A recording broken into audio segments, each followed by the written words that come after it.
자, 하나님 말씀입니다. 하나님 말씀, 다니엘 2장, 너무 기니까, 43절부터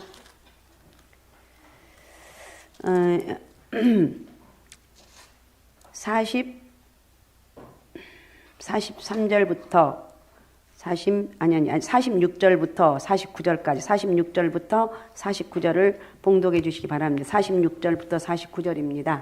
이에 느부갓네살의 왕이 엎드려 다니엘에게 절하고 명하여 예물과 향품을 그에게 주게 하니라. 왕이 대답하여 다니엘에게 이르되 너희 하나님은 참으로 모든 신들이 신이시요 모든 왕이 주제로시다. 내가 능히 이 은밀한 것을 나타내셨으니 네 하나님은 또 은밀한 것을 나타내시는 이로다. 왕이 이에 다니엘을 높여 귀한 선물을 많이 주며 그를 세워 바벨론 온 지방을 다스리게 하며 또 바벨론 모든 지혜자의 어른을 삼았으며 왕이 또 다니엘의 요구대로 사드락과 메삭과 아벳느고를 세워 바벨론 지방의 일을 다스리게 하였고 다니엘은 왕궁에 있었더라. 아멘. 제목이 46절에 나와 있습니다. 이에 느부갓네살 왕이 엎드려 다니엘에게 절하고 그랬습니다. 왕이 엎드려 다니엘에게 전했다고 말하고 있습니다. 연휴가 내일까지죠. 오늘까지가 아니라. 그래도 이렇게 올라오셔서 기도하고 예배하는 게 하나님 너무 기뻐하실 것 같고 여러분 인생에 좋은 일들이 많이 있을 것입니다. 할렐루야. 좋은 일이란 여러분께 통틀어서 좋은 일이라 하는데 나에게 좋은 일은 어떤 것인가 한번 생각해 보면서 주님, 나에게 좋은 일은 믿음의 복입니다. 하나님 은혜 안에 영원히 구할 수 있는 그런 복을 달라고 기도하시기 바랍니다. 자, 오늘 왕이 엎드려 다니엘에게 절하고 제목인데 오늘 본문은 일국의 왕이 자신의 선민 중 백성 중 한 사람에게 절하는 이 엄청난 일이 도대체 어떻게 일어나게 되었는가. 하지만 사실에 있어서 이런 일은 다니엘같이 아주 특별한 사람에게만 가능하고 다른 사람에게는 결코 일어날 수 없는 일이 아닙니다. 왜냐하면 다니엘뿐만 아니라 오늘날의 모든 우리 성도들 역시 이 세상 앞에서 왕같은 제사장이기 때문에 그렇습니다. 그래서 저는 어떤 성도가 세상의 높고 부한 자들 앞에서 조금도 기죽지 않고 오히려 당당한 왕 노릇할 수 있는 그런 성도들이 되시기 바랍니다. 우리 남미 집사님이 동생네 아들 이렇게 전도했다고 그랬잖아요. 오늘 또 안 온다고 청주 하여튼 거기서 오는 그가 이 기경 차량이 있기 때문에 얼마나 밀려요. 안 간다고 성질 냈다가 끊었다가 또 달랬다가 결국 예배 끝나고 왔어요. 끝나고 와서 이게 제가 이렇게 곰곰이 생각해보면 이게 가능한가? 가능합니다.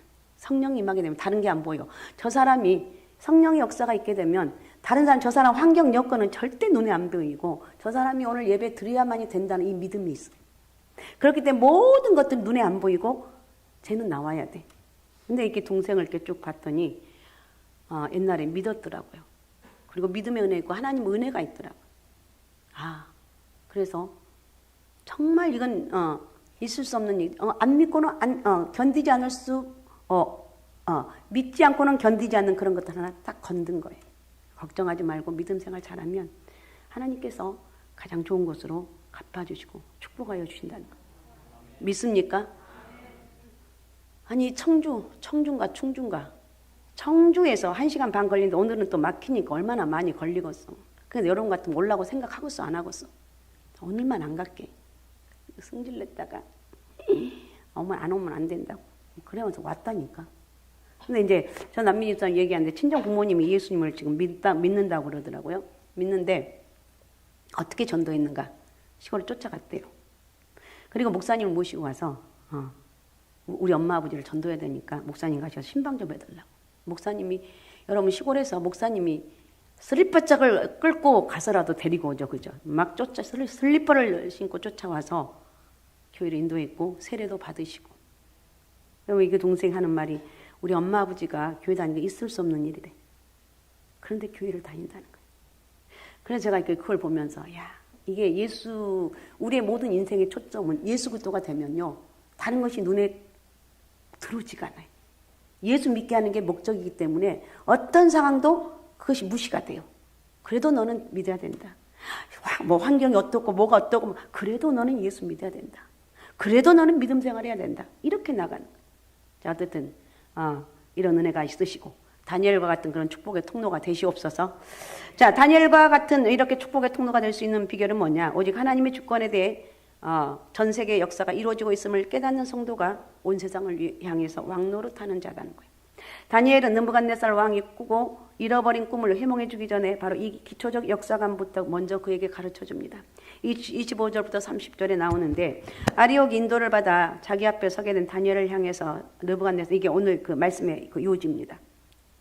30절부터 35절까지 느부갓네살이 내가 꾼 꿈과 그 해석을 내가 능히 네가 나에게 알게 하겠느냐 이렇게 말합니다. 바꿔 말하면 너는 내게 그것들을 다 알려줄 수 있을 만큼 지혜로우냐?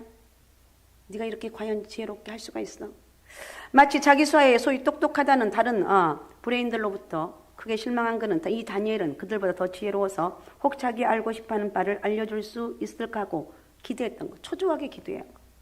이런 질문에 대해서 다니엘은 우선 왕이 물으신 바 은밀한 것은 지혜자나 술객이나 박수나 점쟁이가 능히 왕께 보일 수 없으되 오직 은밀한 것을 나타내실 리는 하늘에 계신 하나님이십니다. 여러분 철저하게 나는 하나님의 사람이라는 이런 인식을 가져야 돼요. 알았습니까? 나는 누구냐? 하나님의 사람이라. 난 누가 뭐래도 하나님의 사람. 이걸 잊어버리면 안 돼요. 세상의 역사에 대한 명쾌한 판단과 깊은 이해지는 온갖 지적 전문가들이 모인 고문이나 참모나 보좌관들이 중지로 깨달을 수 있는 것이 아니라 오직 하나님께서 보여주시는 대로만 알 수 있는 것이라고 바벨론의 제왕에게 은근하게 일침을 가하고 있습니다. 또한 느부갓네살 왕이 자기의 참모들의 지혜를 빌려보려고 노력했을 뿐 아니라 본인 스스로도 머리를 짜내며 고민을 많이 했던 사실이 본문에 드러납니다. 29절 한번 읽어주시기 바랍니다. 29절. 왕이여, 왕이 침상에서 장래 일을 생각하실 때 은밀한 것을 나타내시는 이가 장래 일을 왕에게 알게 하셨사오며. 아멘. 분명히 느부갓네살은 대제국 왕으로서 자신은 다스린 나라가 장래 일에 대해서 여러 가지로 골머리를 썩였을 것이며, 그래서 그는 침상에서조차 즉 잠자리에 들어서도 온갖 나라 일에 대한 복잡한 상념 때문에 잠을 설쳤습니다. 하지만 역사의 미래는 한 통치자의 머릿속에 일어난 판단대로 결정되는 것이 아니라 하나님이 하신다는 거예요. 왜냐하면 느부갓네살이 그처럼 장래일을 생각할 때도 바로 그의 머릿속을 주장하시는 분은 하나님이셨고, 바로 그 하나님께서 그 머릿속에 어떤 환상의 계시를 넣어주면서 그의 장래일을 알게 해주셨다는 거예요. 다니엘은 지금 해몽을 해주려고 서 있는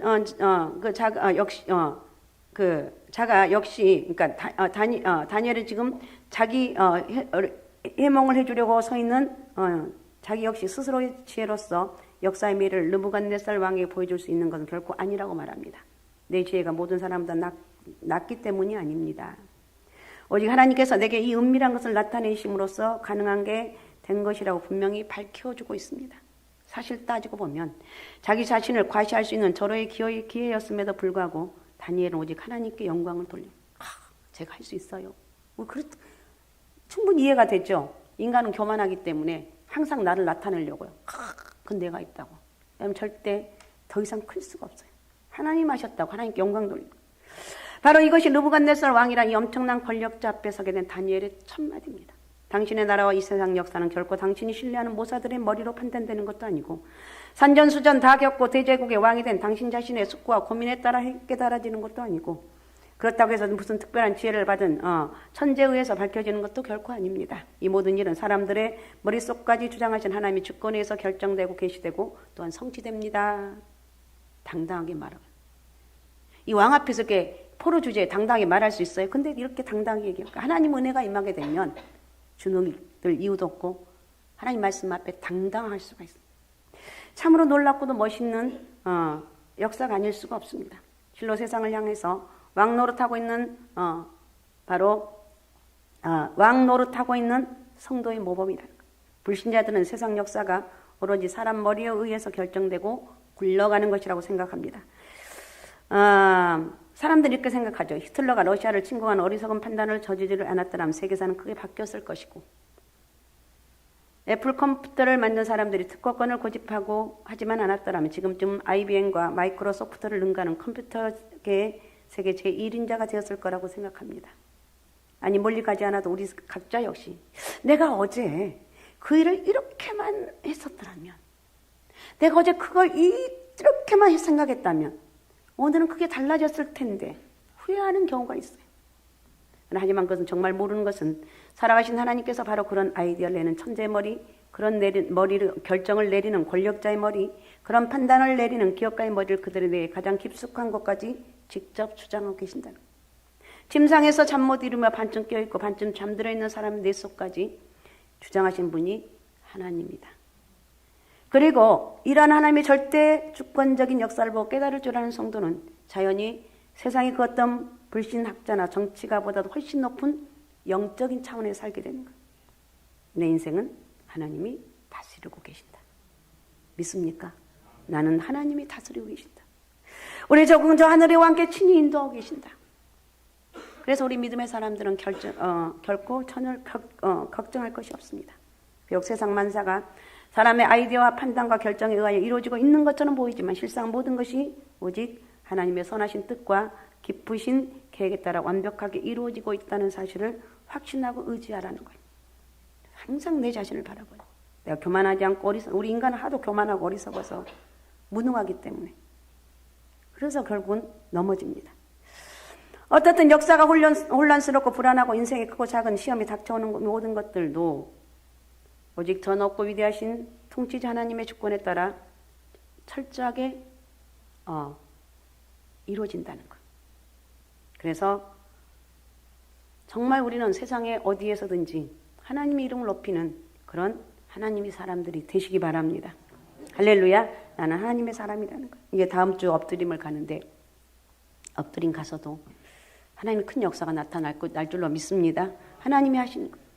많은 분들이 가서 헌신하고 수고하고 하는데 우리 교회가 이렇게 엄청난 일들을 감당하는데 하나님이 하시니까 많은 분들이 봉사하고 수고하고 이런 모든 일들을 하나님이 하시니까. 자, 어떻든 우리는 하나님의 그 주권을 인정을 깨달아요. 그 다음에 두 번째, 그리스도 왕국이 그 어떤 세상 나라보다 강력하고 영화로움을 믿는 성도가 또한 세상을 향하여 왕노릇하는 자라는 거예요. 31절부터 35절의 말씀은 다니엘이 우선 느부갓네살 왕이 꾸고 잊어버렸던 꿈의 내용을 상기시켜 줍니다.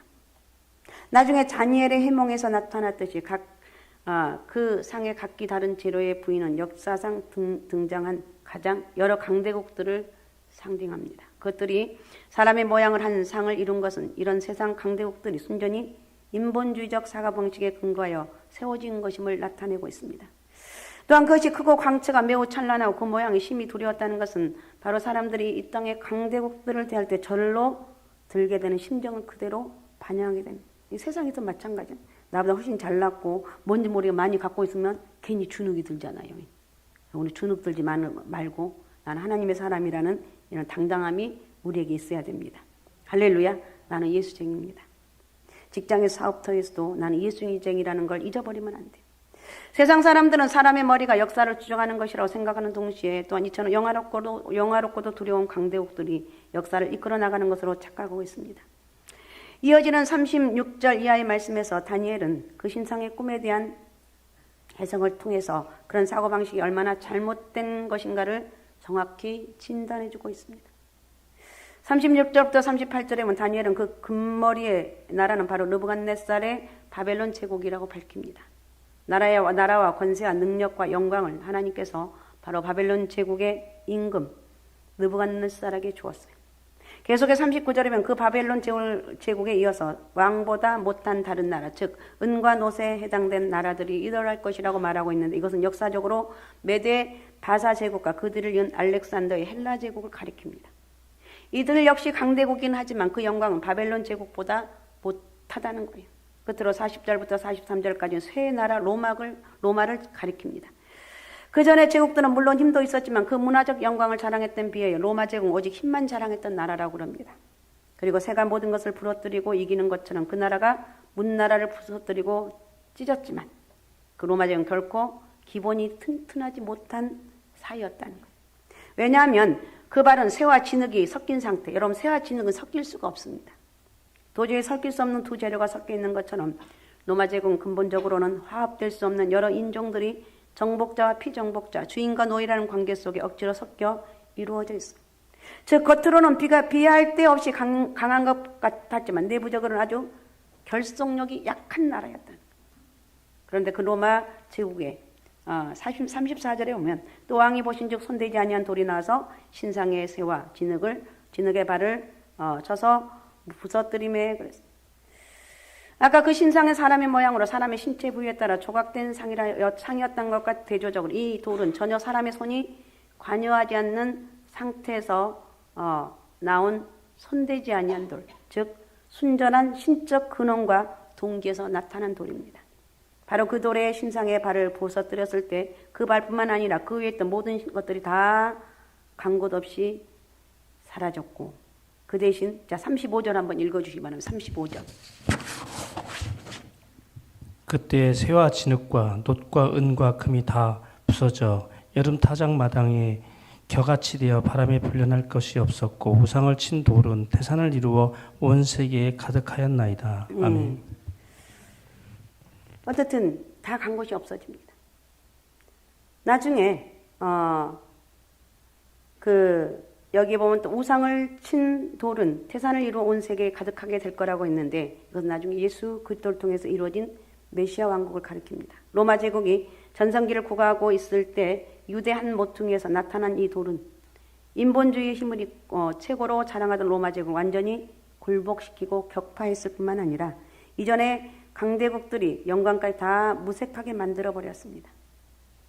자, 44절에 보면 이 나라를 가리켜서 다니엘이 해석하기로 뭐라고 하는가 44절을 또 읽어주십시오. 이 여러 왕들이 시대에 하늘의 하나님이 한 나라를 세우시리니 이것은 영원히 망하지도 아니할 것이요 그 국권이 다른 백성들에게로 돌아가지도 아니할 것이요 도리어 이 모든 나라를 쳐서 멸망시키고 영원히 설 것이라. 예, 하나도 빠짐없이 예수 그리스도의 교회를 통해서 문자 그대로 성취된 일이라는 것. 사람이 아니라 하나님께 세우신 예수 그리스도의 왕국이야말로 결코 망하지 않는다. 그러니까 우리는 예수 믿는 난 하나님의 사람이라는 거. 믿습니까? 나는 예수쟁이라는 거. 나는 결코 망하지 않냐고. 하나님의 나라가 내가 나라는 거예요. 그 나라는 다른 데로 넘어갈 수 없는 나라. 모든 나라까지 쳐서 멸망시키고 영원히 설 왕국이라는 거예요. 실로 하나님께서는 다니엘의 그 놀라운 비밀을 가르쳐 주셨습니다. 바벨론 제국은 다니엘에게는 현실적으로 자기 조국을 멸망시키고 자신의 몸을 포로 잡혀온 나라였으며 명실공히 당대 세계 제1의 강대국이었지만 그럼에도 불구하고 다니엘은 그렇게 생각하지 않았습니다. 아니 앞으로 그 바벨론 제국을 무너뜨리게 될 나라에 대해서조차도 그렇게 생각하지 않았습니다. 왜냐하면 그는 하늘의 하나님께서 장차 메시아를 통해서 세우실 한 나라 진짜 역사상 최대 초장 강대국이며 또한 영존할 왕국을 미리 자신의 영으로 바라볼 수 있었기 때문이라는 거예요. 얼마나 대단해요. 세상 나라를 보고 그 영광과 권위 앞에 두려워하고 그것들의 역사를 이루고 자기네 인생을 결정짓는다고 생각하는 것은 모두 불신자들의 공통적인 사고방식이라는 거예요. 하지만 성경 말씀을 따라 눈을 뜨고 세상 역사를 보면 결코 그렇지 않습니다. 바벨론에서 헬라에 이르는 그 찬란한 문명의 영광이란 우리 예수 그리스도의 왕궁이 등장할 때 다 우상에 불과하다는 것. 그리스도의 십자가는 이 별것 아닌 것처럼 보였던 한 개의 돌 앞에서 완전히 산상조각이 났고 그렇게도 초대교회를 박해했던 로마 제국은 끝내 기독교를 국교로 인정하는 첫 나라가 되고 말았습니다. 그렇다면 오늘날의 강대국이나 군사력이나 경제력이라는 것들도 마찬가지 아니겠느냐는 거예요. 느부갓네살 같은 자의 눈에는 이런 것들이 자신의 운명을 좌우할 듯이 보이지만 예수 그리스도의 왕국의 백성이 된 우리는 미국이나 일본, 중국뿐 아니라 앞으로 오고 올 그 어떤 강대국이라도 역사의 영원한 주인공이 되기는커녕 결국은 신상의 강대국들처럼 바람이 불러 간 곳 없게 될 날을 맞이하게 될 것을 훤히 내다보고 있습니다. 그러니까 오늘 예배를 드리면서 나를 무너뜨릴 자가 없다. 세상의 어떤 것도 예수 그리스도 앞에는 다 무너질 수밖에 없는 존재다. 세상의 나라가 아무리 강하고 세상의 것들이 아무리 강해도 내가 하나님만 바르게 믿게 되면 그 믿음을 가지고 결국은 승리할 수 있다는 거예요. 오직 하늘에 하나님께 세우신 한 나라만이 영원히 설 것이라는 거예요. 주님께서 주님을 믿고 따는 성도들을 불러 모아서 세우신 이 메시아 왕국은 지금까지 그 어떤 세상의 강대국이라 할지라도 끝내 철저히 부서뜨리는 거예요. 이겨냈고 앞으로도 계속해서 태산을 이루면서 온 세계에 가득할 거예요. 지금 이미 예수 그리스도의 나라가 온 세계에 가득 차 있습니다. 그러니까 우리가 이걸 보면서 하나님이 하신 말씀은 그대로 이루어진다. 예수 그리스도를 대적할 자는 하나도 없다. 나는 그 예수 그리스도 은혜로 살아가는 존재다. 이걸 잊어버리면 안 되는 거예요. 아셨습니까? 주님께서 이미 우리로 하여금 입성하게 해주신 이 영광스러운 왕국 안, 우리 이미 예수님 안에서 우리는 이 주님의 왕국으로 우리는 입성했습니다. 가슴을 활짝 펴고 세상의 크고 강하고 화려한 나라들을 향하여 오히려 왕의 계가를 당당하게 부리는 성도가 되라는 거예요. 46절부터 49절에 보면 이 사건에서 아주 멋진 대단원의 막을 내려주고 있습니다. 포로 소년에 불과했던 다니엘이 이락 바벨론 제국의 최고의 관리로 승격하게 되었으니 출세도 이런 출세가 어디가 있고 고속 승진도 이런 초고속 승진이 어디가 있느냐는 거예요. 다니엘은 순전히 자기의 진짜 왕을 모신 이유 하나만으로도 세상에서 그렇게 높임을 받았습니다. 다니엘의 진짜 왕은 오직 하나님 한 분이었다는 거예요. 여러분의 진짜 왕은 누구십니까? 세상의 돈, 세상의 주의, 명예 이런 것들 다 하나하나 버리라는 거예요. 이건 내가 버릴 수 있는 게 아니라 하나님 은혜가 임하게 되면 저절로 버려지는 거예요. 믿습니까? 하나님 은혜로 채워지고 하나님의 사람들로 만들어지라는 거예요. 느부갓네살 왕을 높여서가 아니라 하늘의 주권자이신 하나님을 높이고 바벨론 족을 존중해서가 아니라 오직 영원한 메시아 왕국을 증언하면서 그 대제국의 왕으로서부터 절을 받는 위치에까지 올라간 사람이 다니엘이다. 우리 조선족들이나 동남아의 노동자들 우리나라의 주민등록증을 받기 위해서 안간힘을 쓰고 미국의 이민간 교포들은 영주권과 시민증을 받기 위해서 온갖 수단과 방법을 다 동원한다고 그러죠. 하지만 그 어느 누구도 심지어 종북 좌파조차도 북한 같은 나라의 그게 공민증이랍니다. 그 공민증을 받으려고 애쓰진 않아요. 오직 안정된 나라, 부강병한 나라에서 법적 지위를 얻어야만이 개인의 신변 안정과 생존권도 보장되기 때문에 그렇습니다. 이처럼 개인은 일단 한 나라의 국민이 되기만 하면 바로 그 나라의 국권과 보호를 받게 된다는 것. 강대국의 국민이 되면 그 나라에서 발행한 여권을 가지고 다른 나라를 여행해도 함부로 구속하거나 납치하지 못한다는 것. 그래서 하나님께서는 하나님 백성들에게 이 세상에서 왕같은 제사장이 되라고 말씀하고 있어요. 천지의 대주제신 하나님께서 어떻게 이 세상 앞에 고개 숙이고 무릎까지 꿇고 있는 못난 이들을 당신 하나님의 왕국 백성으로 삼으려 하겠습니까? 그러므로 우리는 세상에 많은 사람들, 현자들이라고 그러죠. 박사들이 인류 역사를 이끌어가는 건 결코 아니라는 것을 잊지 말아야 돼요. 과학자들의 진화론이 어떻고 대학 교수들이 분석 철학이 어떻게 하는 말에 주눅이 드는 그런 이런 사람을 못난이라고 그래야 돼요. 이런 못난이가. 근데 저도 혹 넘어가니까 나부터가 못난이지. 못나지가 되지 말아야 돼. 또한 우리는 세상의 권세에 질질 끌려다니는 인생이 되어서 결코 안 됩니다. 이 사회의 경제 지수가 내 인생을, 이 나라 대통령의 정책이 내 미래를 결정하는 것처럼 착각하고 거기에 내 인생을 걸어놓은 노예로 살아가서는 절대 안 되는 거예요. 오히려 이 세상 사회와 불신자들이야말로 오로지 우리가 믿는 성도들 덕분에 오늘 또 존재하고 있다는 자부심을 갖는 거예요. 알았습니까? 내가 믿는 하나님, 영원한 하나님. 결코 우리는 낙심하지 말라는 거예요. 여러 국가들이 세워져 있고 지구의 자원이 조달되고 있고 인간의 생존 환경이 여전히 유지되고 있는 이유는 오직 이 땅 위에 아직도 사람의 머리가 아니라 하나님의 주권이 역사를 주관하고 있다. 세상 나라가 아니라 예수 그리스도의 왕국, 즉 교회가 역사의 최강국이며 영원한 승진국이다. 승정국이다. 그러므로 이 나라의 조국, 세상 나라의 조국, 과거 역사를 하나님의 구속사에서 시각에서 깨달을 줄 알아. 우리나라를 하나님, 그래서 우리가 나라 민족을 위해서 기도한 이유가 여기에 있습니다. 하나님 이 나라 민족을 지켜주옵소서.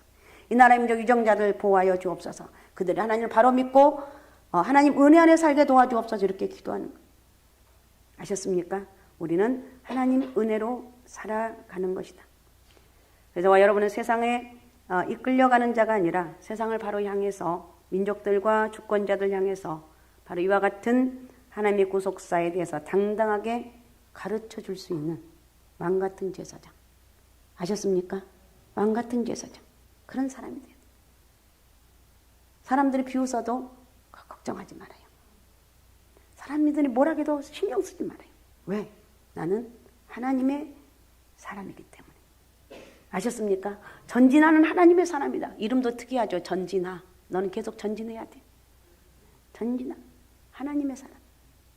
세상 지식과 권력과 영화의 정점에 서 있는 듯이 보였던 바벨론 제국을 향해서 오히려 그렇게 의연하게 행동하고 결국 느부갓네살 왕으로부터 높임을 받았습니다. 다니엘은 환경, 세상 나라를 신경 쓰지 않았고 오직 주님이 그의 인생의 초점이었습니다. 여러분 지금 힘들고 어려운 고난을 겪고 있으신 분 있죠? 사람 바라보지 말고 똑바로 예수 그리스도를 바라보면서 믿음으로 나갑시다. 할렐루야. 믿음으로 나가면 우리 주님께서 여러분을 통해서 놀라운 일들을 오늘 또 찾고 있어요. 누가 내가 복 줄 사람인가 이걸 찾고 있다는 거예요. 주님 저요. 제가 주님 복을 받고 싶습니다. 저라니까요. 그러면서 하나님의 뜻대로 살아갈 수 있는 세상 나라 왕으로부터 높임을 받았던 다니엘처럼 이렇게 살아가십시다.